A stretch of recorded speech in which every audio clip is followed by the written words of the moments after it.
오늘 주시는 말씀 사무엘 하 17장 1절에서 14절 말씀을 통해서 화를 내리려 하사라는 제목으로 주님 주신 은혜와 함께 나누도록 하겠습니다. 자, 이제 압살롬의 반란으로 인해서 다윗은 도망하게 되지요. 신하들과 함께 도망하게 돼 있는데 시간이 지날수록 이제 다윗의 이제 그 패망이 짙어져 갑니다. 그리고 중요한 이들이 다 이제 압살롬에게로 넘어가는 이제 그런 일들이 있었기 때문입니다. 특별히 이제 아히도벨이라고 하는 다윗의 책사가 압살롬에게 이제 넘어가면서 다윗은 더욱 어려운 이제 풍정등화와 같은 그런 상황에 처하게 됩니다.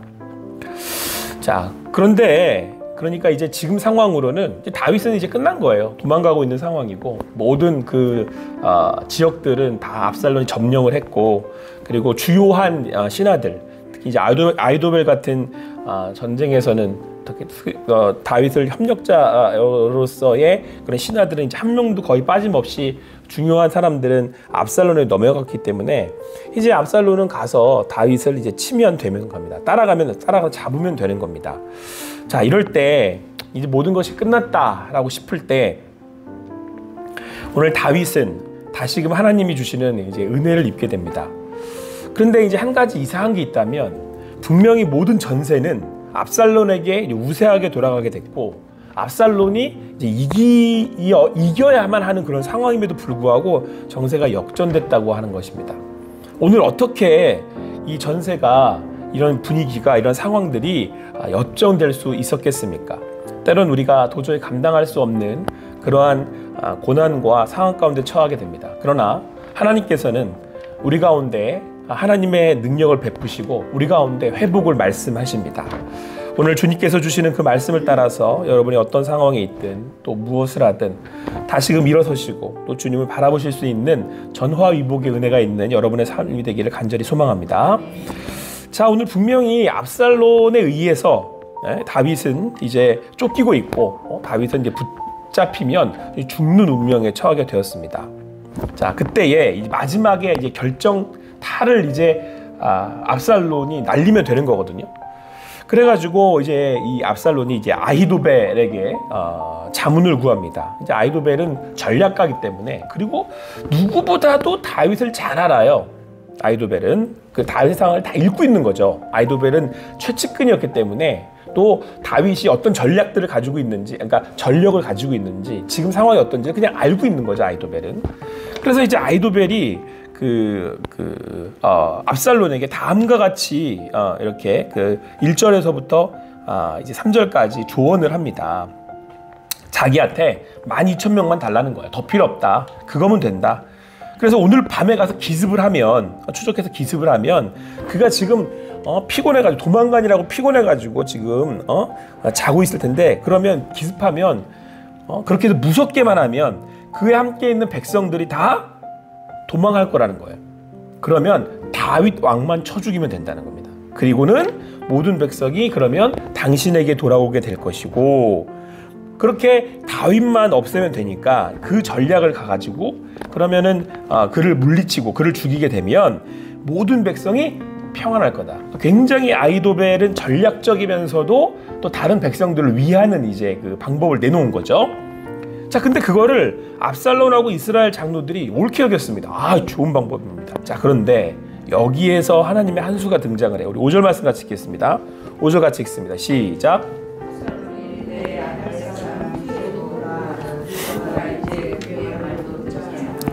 여러분, 이게 왜 이상한 거냐면, 일단 우선은 후세는 누가 심어둔 거냐면 다윗이 심어둔 거예요. 후세가 다윗을 따라서 제가 왕이신 당신을 따라서 제가 같이 가겠습니다. 그랬는데 다윗이 뭐라고 그러냐면, 우리 다음을 기약하자. 넌 여기 남아있어라. 그리고 계속 남아서 동태를 살펴라. 라고 이제 후세를 붙여놓은 겁니다, 다윗이. 자, 그런데 압살롬이 아렉사랑 후세를 불렀다는 거예요. 그리고는 후세에게도 견해를 묻습니다. 근데 여러분, 지금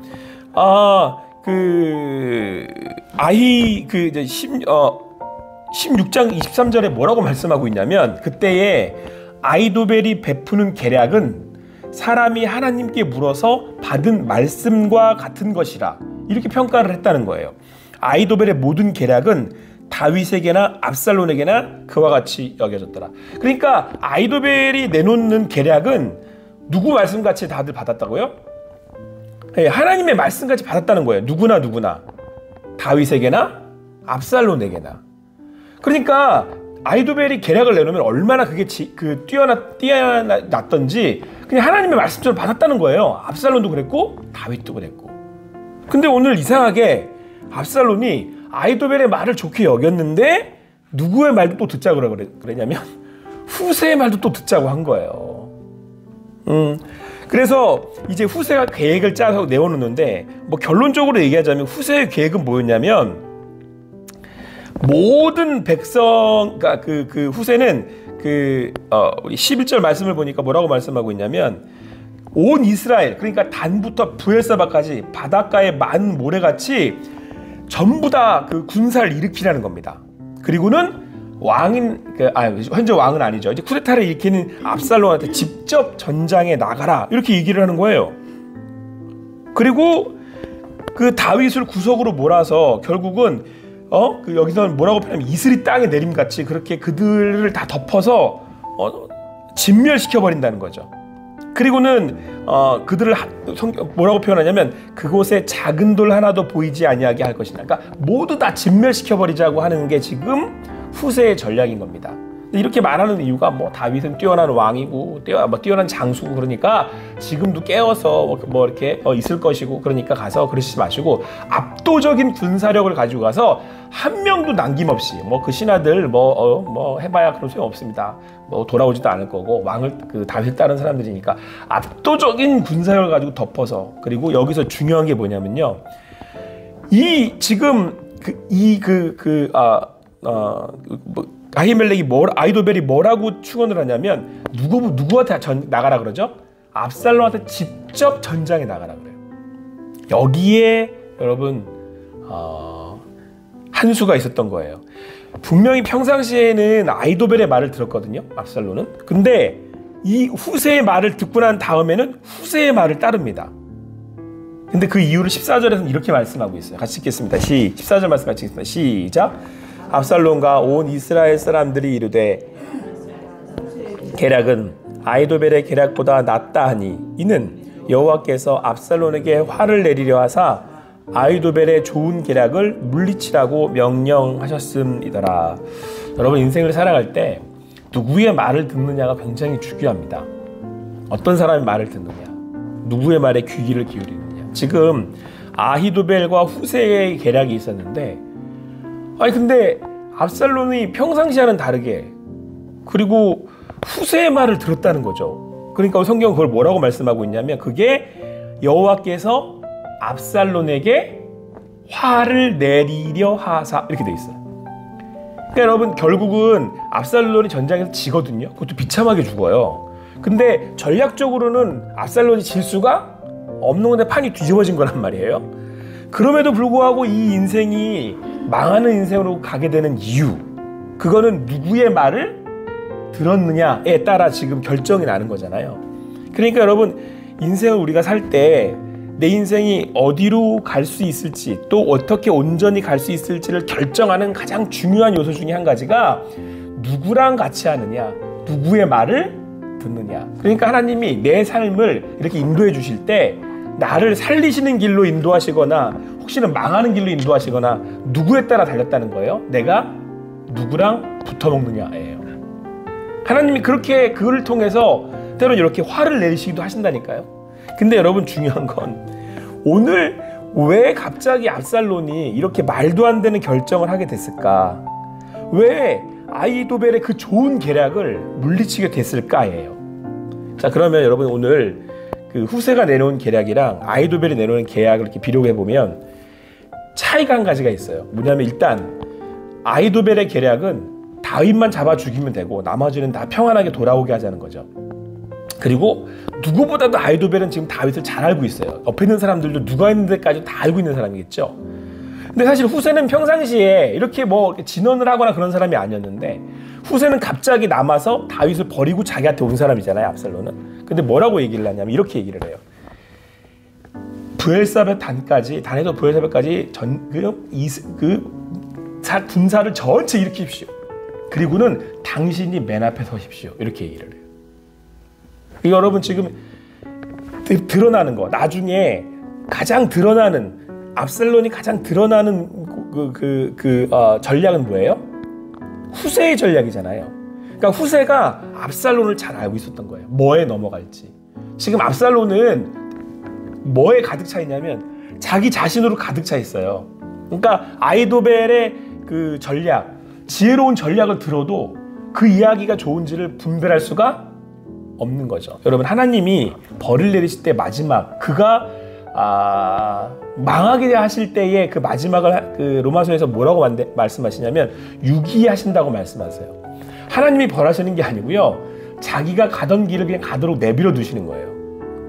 그러니까 지금 압살론이 가는 길이 어디 길이냐면 아무리 좋은 얘기를 해줘도 들리지 않아요. 그러니까 자기가 드러나는, 내가 세워지는 내거 교만함이 그를 패망의 길로 인도하고 있다라고 하는 사실이에요. 여러분, 제가 안 되는 사람의 길을 예언할 수 있어요. 저는 딱 하나만 보면 돼요. 딱 하나만 보면 골라들어도 누구한테 좋은 말만 골라들어요? 나한테 좋은 말만 골라들어요. 여러분, 망하는 사람의 기준이 뭔지 아십니까? 하나님의 말씀이 이렇게 있어요. 그러면 하나님이 심판하시고 경고하시는 말씀을 듣지 않는다는 거죠. 나를 바꾸라고 하는 말씀을 안 들어요. 그저 나를 위로하고 나를 좋다고 얘기하고 괜찮다라고 얘기하는 말씀만 들어요. 오늘 그러니까 지금 그 후세의 말이 이 압살론한테는 너무 좋은 거예요. 내가 전장에 나가서 우리가 거기 힘으로. 근데 여기서 또 여러분, 한 가지는 모든 사람을 진멸하라고 그러잖아요 지금. 근데 아이도벨은 뭐라고 그랬냐면 다윗만 없애시면 나머지 백성들이 다 돌아올 겁니다. 평안해질 겁니다. 근데 지금은 압살론은 자기한테 취해서 그 좋은 말과 좋지 않은 말을 평가를 못하는 거예요. 이 기준이 없어졌죠. 왜? 자기에게 취해 있어. 그래서 그 후세의 말을 따라가고 결국은 압살론의 이로 인해서 이제 멸망하게 됩니다. 이 전쟁에서, 아니 절대 질 수 없는 전쟁인데 져버려요.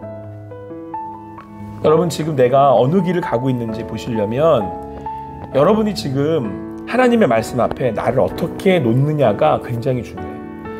여러분, 어제 다윗은 시므이의 말을 들었어요. 시므이가 막 저주를 하잖아요, 다윗을. 뭐 너는 나쁜 왕이고 너는 망해야 되고 막. 그러니까 아비새가 와가지고 저 왕이시여 저 죽여버릴까 했더니 다윗이 뭐라 그래요? 그도 그가 해야 할 말을 하나님께서 그를 통해서 내게 하시는 말씀이 있는가 보다 라고 들어요. 여러분, 이게 다윗과 압살론의 차이예요. 망한데도 다시 살아날 수 있는, 지금 전략적으로 이 다윗은 이길 수가 없다니까요. 근데 여러분, 다윗은 하나님을 내 편으로 만들려는 게 아니고 자기가 누구 편에 서는 거예요? 하나님 편에 서잖아요. 여러분, 이게 사는 비결이에요. 오늘 지금 내가 이 상황에서 하나님의 뜻이 무엇이고 하나님이 무엇을 원하는지, 그래서 다윗은 계속 물어요. 그래서 어제 말씀에도 뭐라고 그래요? 혹시 그러잖아요. 혹시 지금 내가 도망하는 이 자리에서 내가 하나님의 뜻을 잘 모르겠으나 혹시 내가 주님 옆에 서드리면 그 주님께서 나의 억울함도 살펴주시지 않겠느냐.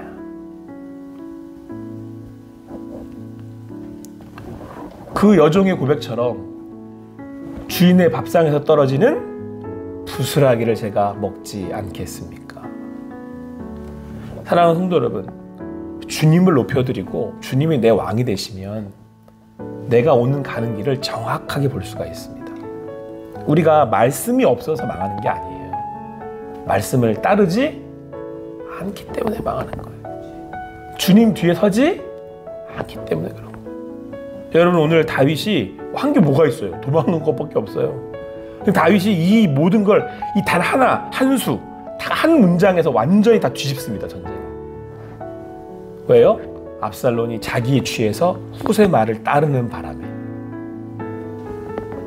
사랑하는 성도 여러분, 오늘 또 이 말씀 앞에 여러분들, 나를 세울 수 있는 여러분과 제가 되기를 간절히 소망합니다. 주님, 말씀해 주십시오. 주의 종이 듣겠습니다. 우리가 오늘 그 말씀 앞에 설 수 있다면 나를 세울 수 있다면. 아이러니하지 않습니까? 엘리가 자기한테 와서 부르셨습니까? 라는 사무엘한테. 아니 너 안 불렀는데? 아 하나님이 부르시는가 보다. 다음에 또 부르면 주의 종이 듣겠습니다. 말씀하여 주십시오. 이렇게 대답을 하라고 시켜요. 근데 웃기는 건 엘리는 그 소리를 못 들어요. 엘리는 하나님 앞에 자기를 세우실 수가 없어요. 오늘 주님 앞에 우리가 우리의 신앙력을 자랑할 것이 아니라, 얼마나 내가 무엇을 했는지를 자랑할 것이 아니라, 오늘 주님의 말씀을 들으실 수 있는 여러분과 제가 되기를 간절히 소망합니다. 그 주님 앞에 그 나를 세워 드릴 수 있는 삶, 그 예수 그리스도의 십자가를 지고 그분을 따라갈 수 있는 삶, 그것이 우리 안에 진정한 평안이 될 것을 믿습니다. 그래서 그 평안이 우리에게 돌아올 것을 믿습니다. 오늘 아히도벨이 전략을 쓸 때 뭐라고 얘기하냐면, 이렇게 하시면 그들이 평안이 올 것입니다 라고 그는 머리를 써서 짜냈잖아요. 큰 힘을 가지고 있는 오늘 압살롬을 따라가면 이길 수 있을 거라고 생각이 들었잖아요. 그런데 진정한 평안은 어디에서 옵니까? 진정한 평안은 하나님께 나를 붙일 수 있는 사람에게서 옵니다. 아히도벨이라고 하는 사람이 어떤 탁월한 능력을 가지고 있었을지 모르지만, 오늘 아히도벨은 그 머리로 그래서 압살롬을 따라야 이길 거라고 생각했을지 모르지만, 아무것도 없는, 가진 것 없는 도망가는 다윗, 그 다윗이 주님 옆에 붙었더니 하나님께서 모든 전세를 역전시키셨습니다. 모든 전략과 모사를 무색해버리셨어요. 아무쪼록 어떤 상황 가운데 있으십니까? 여러분 그냥 하나님 옆에 가서 붙으세요. 하나님 내게 하시는 말씀이 무엇인지 물으세요.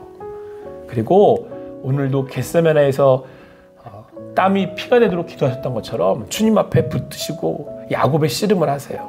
그러면 에서가 와서 부둥켜 안고 웁니다. 언제 왔냐고, 날 죽이려고 했던 사람이. 아무쪼록 오늘도 주님의 말씀 앞에서 여러분의 삶이 뒤집어지는, 그렇게 하나님이 하시는 일을 볼 수 있는 여러분과 제가 되기를 간절히 소망합니다. 기도하시겠습니다. 사랑의 하나님 감사합니다. 오늘도 주님 앞에 함께 나와서 주님을 바라고 주님을 구하며 나아갑니다. 아버지 하나님, 우리 안에 묶였던 것들, 내가 도저히 감당할 수 없는 것들이 우리 앞에 있습니다. 그때에 내가 주님 앞에 겸허하게 하나님의 뜻을 구하고 주님 앞에 서는 우리들이 될 수 있도록 인도하여 주시옵소서. 때론 그로 인하여 너무 아프고 감당할 수 없고 하나님의 뜻이 어디 있는지 모르지만, 혹시 하나님께서 내게 뜻하시는 바가 있다면 아버지 하나님의 뜻을 구하오니 말씀하여 주시옵소서. 주의 종이 듣겠습니다. 그리고 그 길 앞에 주님의 말씀에 순종하는 길로 나아가기를 원하오니 하나님 나를 인도하여 주시고 불쌍히 여겨 주시옵소서.